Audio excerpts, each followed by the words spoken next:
I pray that I might speak to you today in the name of God, Father, Son, and Holy Spirit. Amen. So last Saturday, I was at the Black Lives Matter rally in London at Victoria Park. Even though it goes against all of the social gathering rules that are in place right now, I ultimately made the decision to attend the rally because of my daughter Ellie's passion to be there. And I also made the decision to be there because I really felt that it was important to be there in order to represent the values of our St. Jude's family and to represent the promises that Christians make as they enter the waters of baptism and become followers of Jesus. One of those promises that we make as we become followers of Jesus is that we commit our lives to being people who will strive for peace and strive for justice, and that we will always make every effort to respect the dignity of every human being. Black lives matter. Indigenous lives matter.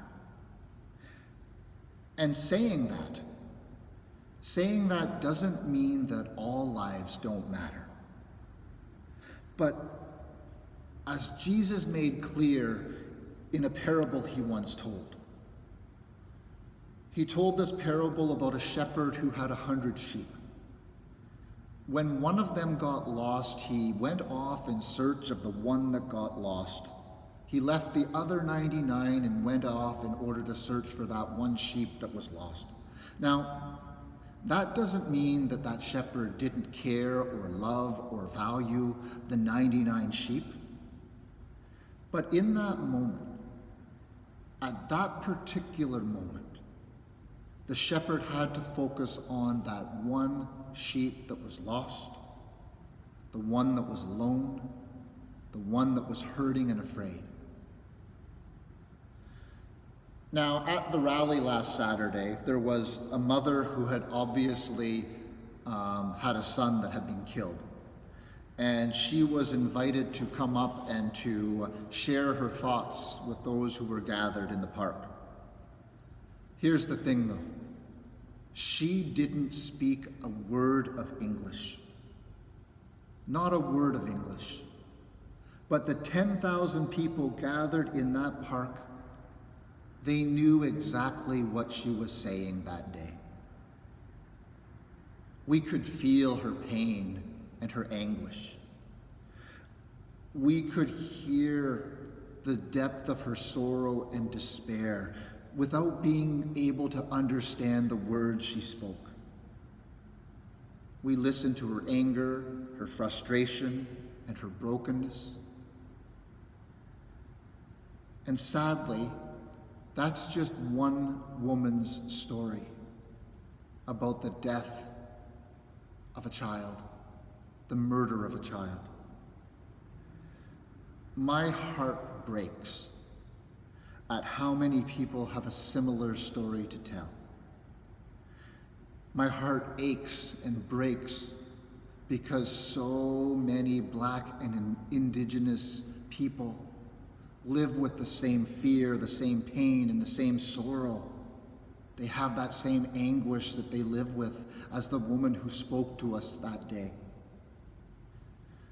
Now, before the rally began, as we were making our way into Victoria Park last Saturday, someone had written in chalk on the sidewalk. Someone had written the names of all the Black and Indigenous people who have been killed. Let me tell you, that was one long and difficult walk to make into the park. But that's nothing compared to those who have experienced that reality and those who live in fear of it every single day. Now, when the rally did get going, there was a bit of an incident that took place. And when this incident took place, the crowds began to get anxious and riled up. And the organizers, they were trying to calm the crowd down. Now, from where we were standing, we couldn't see what was happening. But based on all the violence that we have seen break out at protests across the United States, our hearts were racing. And we were afraid for our own safety because we didn't know what was happening. Now, Ellie said to me afterwards, she said, "Dad, I was really scared."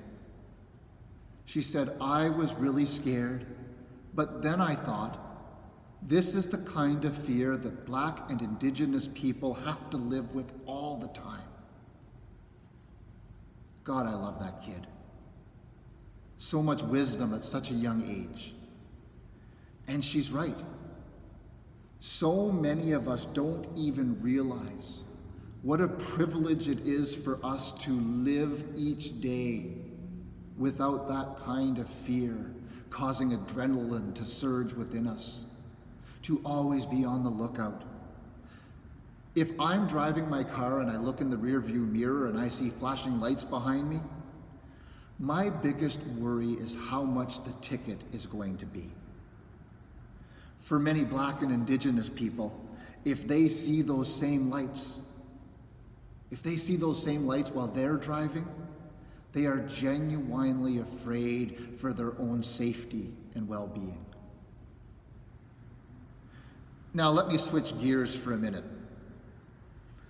I was praying the other day, and I was going through the list that Sharon puts together for the prayer team at St. Jude's. She puts this prayer list together each week. And while I prayed this list, I became overwhelmed by the sheer number of people that we have been asked to pray for. Whether it's the result of COVID, or whether it's something else going on in their lives,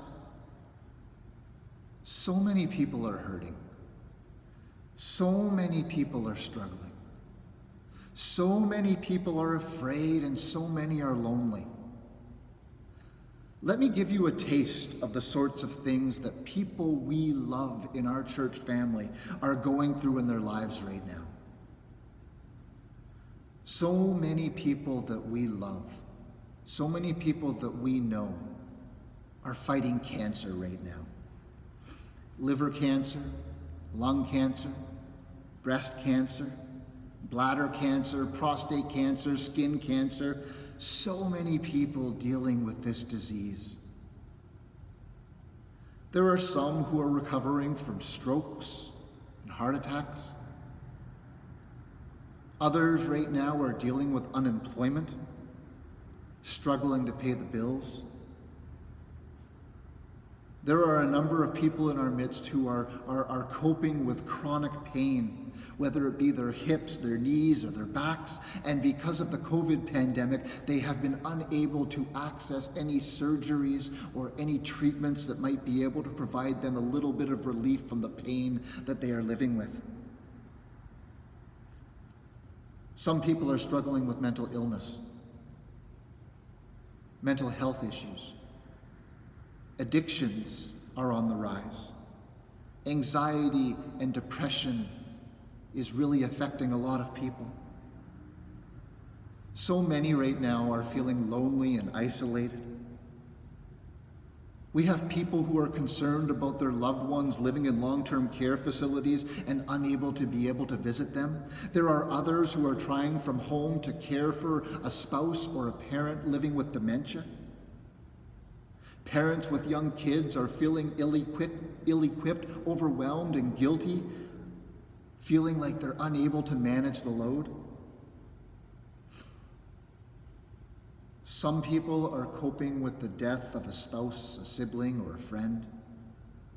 There are young people in our midst unable to celebrate the life milestones they were looking forward to celebrate, graduations, and as they reach this next chapter in their life, they're unable to see a clear direction for their future right now.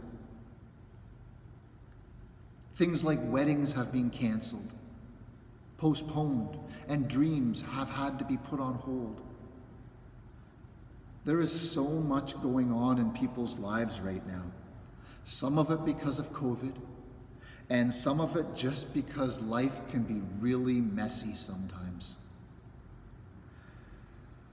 And so with all these thoughts swirling around in my mind this week about people suffering horrible injustices because of systemic racism and oppression, with the sheer number of people just in our own church family that we have been asked to pray for because they are going through hard times and struggling with something in their lives right now, with all that going on in my mind, there's a line in that gospel reading that we just heard that really stands out for me. It's a line that I really and truly think sums up the motivation for everything that Jesus ever did.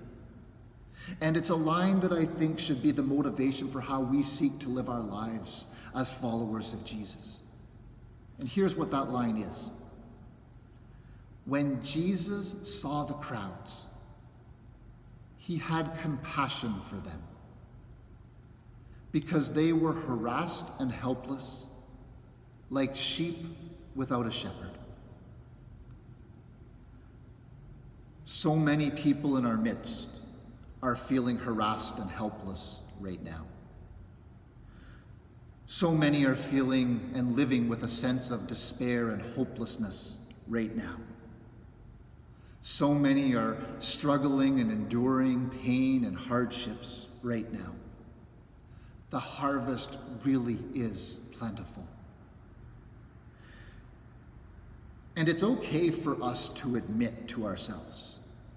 It's okay for us to admit to ourselves that sometimes we ourselves feel harassed and feel helpless in the midst of all that's going on in our own lives. That isn't a sign of failure.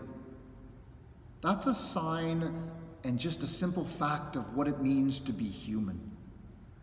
Because life can be really hard and messy sometimes.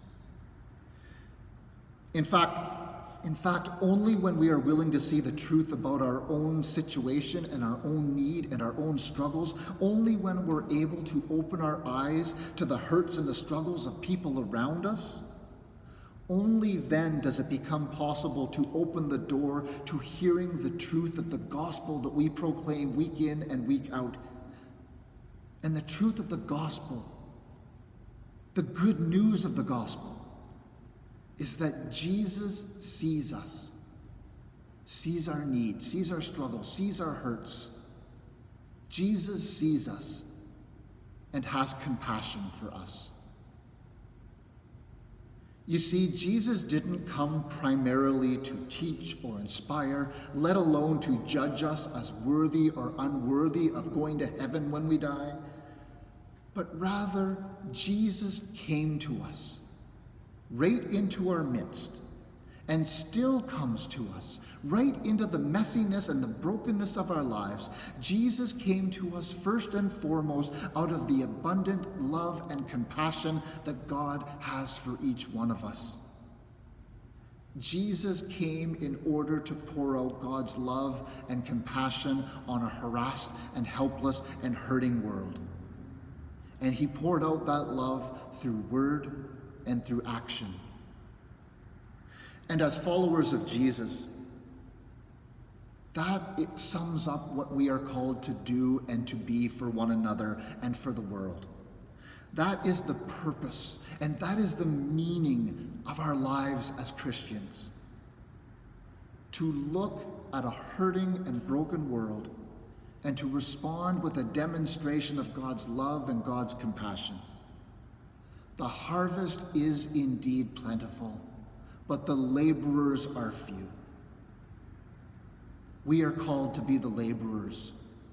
We are called to be motivated by compassion, to shine light into each other's darkness, to stand in solidarity with those who so often feel they are seen and yet dismissed and mistreated because of their age, their gender, their ethnicity, their sexual orientation, or anything else. We are called to be motivated by love and compassion in making every effort to feed the hungry and care for the sick, being present with those who are hurting in any way.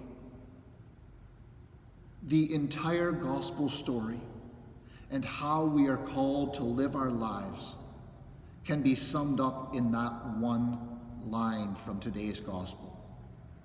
When Jesus saw the crowds, he had compassion for them because they were harassed and helpless like sheep without a shepherd. That one line can shape our sense of what it means for us to truly be the church. That one line can shape our understanding of what it means to be a community of faith in the world today, of what being a follower of Jesus should look like in our daily lives. And so, may we continue to look at one another and at the world around us and be motivated by the same love and the same compassion that motivated Jesus, so that we might continue in all circumstances to strive for peace, to strive for justice, and to respect the dignity of every human being. Amen.